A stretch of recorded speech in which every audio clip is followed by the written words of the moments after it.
अच्छा बच्चों, हम लोगों ने जो है मटेरियल का चैप्टर स्टार्ट किया हुआ था और उसमें हमने procedure of buying of material जो है वो बड़ी डिटेल में डिस्कस कर लिया था। आज हम डिस्कस करेंगे इशू ऑफ मटेरियल के हवाले से बात करेंगे और रिकॉर्डिंग ऑफ मटेरियल के हवाले से आज हम लोग बात करेंगे। सबसे पहले तो आप देखते हैं कि भाई कौन कौन से डिपार्टमेंट इन्वॉल्व होते हैं जब हम इशू ऑफ मटेरियल की बात करते हैं। बच्चे, स्टोर डिपार्टमेंट जो है, हमारे दो डिपार्टमेंट इन्वॉल्व होते हैं, store department and production department. ठीक है जी। स्टोर एंड प्रोडक्शन, ये दो डिपार्टमेंट्स आपके इन्वॉल्व होते हैं जब हम इशू ऑफ मटेरियल की बात करेंगे। अब जिस जो है ना, स्टोर डिपार्टमेंट प्रोडक्शन को मटेरियल इशू नहीं करता, बल्कि प्रोडक्शन डिपार्टमेंट को जब भी किसी प्रोडक्ट मैन्युफैक्चर करनी होती है किसी जॉब के लिए, तो वो एक रिटन रिक्वेस्ट भेजता है किसको? स्टोर डिपार्टमेंट को। That written request is known as material requisition। So material requisition जो है वो कौन सा डिपार्टमेंट इशू करता है?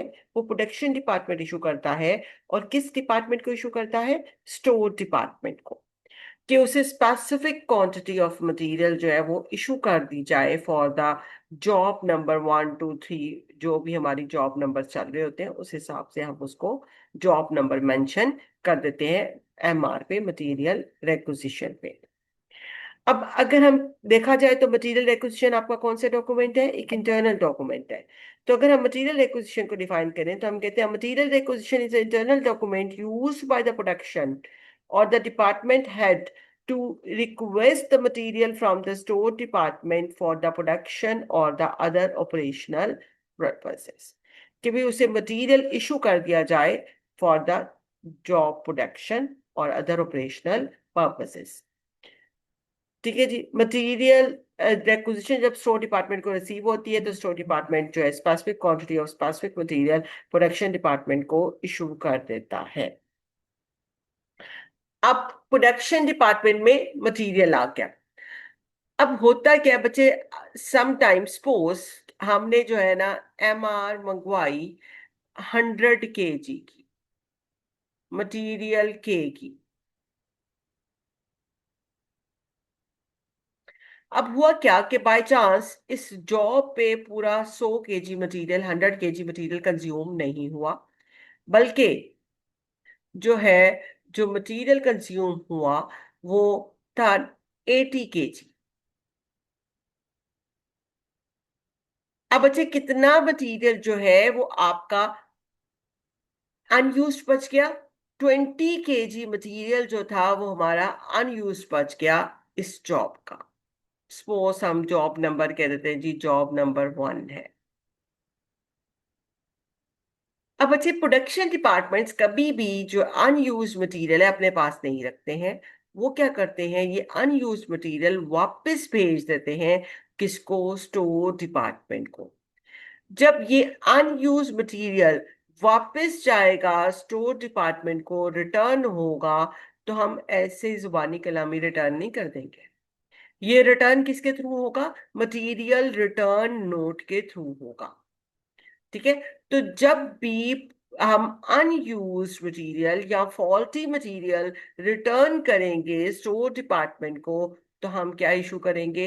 हम मटेरियल रिटर्न नोट के साथ उसको रिटर्न करेंगे, ताकि एक रिटर्न एविडेंस हो कि हमने मटेरियल जो है वो इशू कर दिया है, सॉरी, रिटर्न कर दिया है किसको? Store department.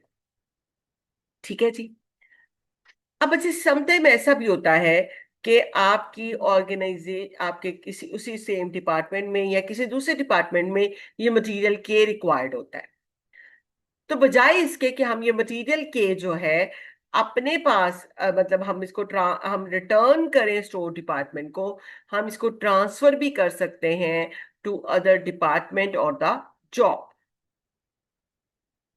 जब हम बच्चे इस मटेरियल को हम क्या कर सकते हैं? हम इसको ट्रांसफर भी कर सकते हैं। जब हम इसे ट्रांसफर करेंगे तो हम क्या इशू करेंगे? हम मटेरियल ट्रांसफर नोट के थ्रू जो है मटेरियल ट्रांसफर करेंगे। ठीक हो गया जी, मटेरियल ट्रांसफर नोट के थ्रू हम मटेरियल जो है वो ट्रांसफर करते हैं। तो जब हम इशू ऑफ मटेरियल की बात करेंगे तो इसका मतलब है हमारे पास 3 डॉक्यूमेंट्स आ जाएंगे। Material requisition, material return note, material transfer note. Requisition कब यूज होगी? जब हमें प्रोडक्शन के लिए मटेरियल रिक्वायर्ड होगा। मटेरियल रिटर्न नोट जब हम अनयूज्ड और फॉल्टी मटेरियल रिटर्न करेंगे, किसको? स्टोर डिपार्टमेंट को। मटेरियल ट्रांसफर नोट जब हम एक जॉब से दूसरी जॉब में या एक डिपार्टमेंट से दूसरे डिपार्टमेंट में मटेरियल ट्रांसफर कर रहे होंगे तो हम मटेरियल ट्रांसफर नोट जो है वो इशू करेंगे। सपोज ये 20 kg मटेरियल में से 10 kg जो है वो ट्रांसफर हो गया। 10 kg स्टिल अनयूज्ड है। तो बच्चे क्या होगा? कभी भी स्टोर डिपार्टमेंट ये अनयूज मटेरियल अपने पास नहीं रखेगा, रिटर्न करेगा to the production. Production department कभी भी ये मटेरियल अपने पास नहीं रखेगा, ये रिटर्न करेगा मटेरियल रिटर्न नोट के through to the store department. ये 10 kg किसके थ्रू ट्रांसफर हो जाएगा?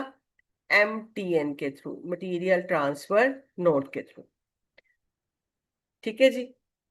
अब बच्चे हमारे पास आ जाता है जी इशू ऑफ मटेरियल के हवाले से बात, सॉरी रिकॉर्डिंग ऑफ मटेरियल के हवाले से हमने बात करनी है। रिकॉर्डिंग ऑफ मटेरियल के लिए हम 2 डॉक्यूमेंट यूज करते हैं, एक बिन कार्ड और दूसरा स्टोर लेजर कार्ड। बच्चे अगर हम दोनों के फॉर्मेट को देखें तो हम बड़ा इजीली इसका डिफरेंस जो है आइडेंटिफाई कर सकते हैं कि बिन कार्ड क्या होता है और स्टोर लेजर कार्ड क्या होता है। अगर हम बिन कार्ड के फॉर्मेट को देखें तो हमने 3 कॉलम इसमें रिकॉर्ड करने होते हैं, रिसीट्स का, इश्यूज का और बैलेंस का।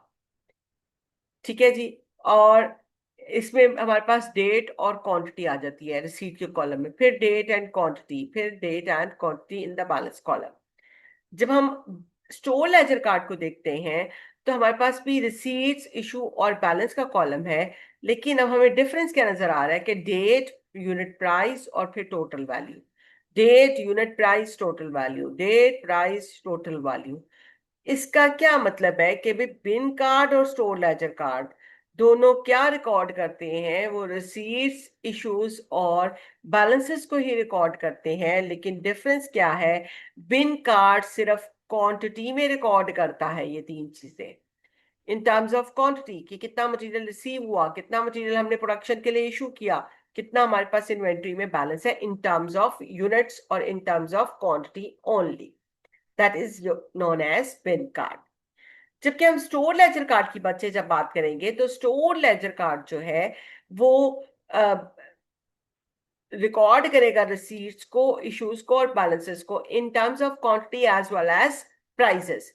यानी कि वो क्वांटिटी और प्राइस दोनों में ही रिकॉर्ड करता है आपके रिसीट, इश्यूज और बैलेंसेस को।